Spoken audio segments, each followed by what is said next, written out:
I followed the sound of buzzing. The deeper into the woods I went, the louder the sound became. It was dark this far in. There were remnants of structures from industrial-era factories long neglected and choking with trees, vines, and countless other plants. Judging from the level of growth, no one had been here in a very, very long time. The buzzing persisted. It became hard to walk through the underbrush.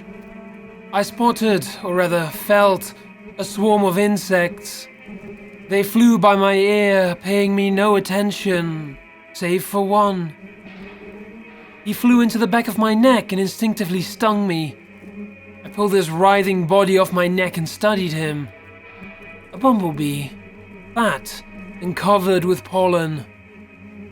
More streaked by. They were going in the direction of the sound. I walked on, feeling a strange sensation of diminished weight as I progressed.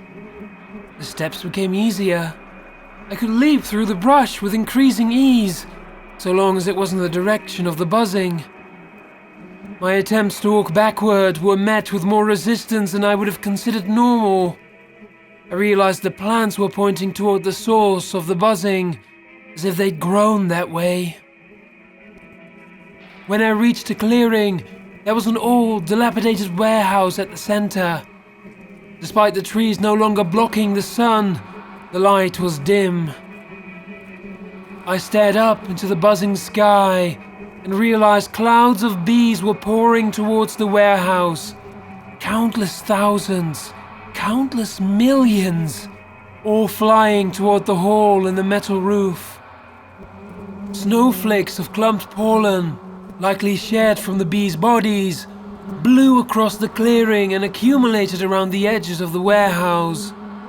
There was a distinct pull on me now, an undeniable force tugging me toward the structure. I didn't fight it. I reached the warehouse and looked around for an entrance. There were a few, but they were still locked from the inside. Near the back, I found a hall. It was small, but large enough for me to fit through. I was covered in pollen from head to toe, the cloying particulate matter forcing sneeze after sneeze out of me. Tears ran down my cheeks. The buzzing was bordering on overwhelming.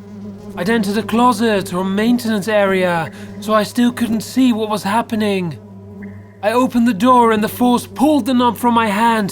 The door slammed backward into the wall, but I didn't notice the slam, nor would I have cared if I did. At the center of the warehouse, there was a tiny black dot. I felt disoriented looking at it and had to hold on to the door frame to keep my footing. The light around it shimmered, and bees poured into it. It was a ceaseless torrent of bees, all disappearing inside. It made no sense. None of it. I would have stayed longer, but I noticed something happening in the area around the dot. More light shimmered. Part of me thought it was a black hole, but I quickly dismissed such a ridiculous idea. But I couldn't figure it out. Till I did. The light shimmered again, and a colossal, veiny eye opened above the dot. Then another one. A face came into view, showing the dot's nature. A mouth. The eyes glared at me as it inhaled more of the bees and pollen.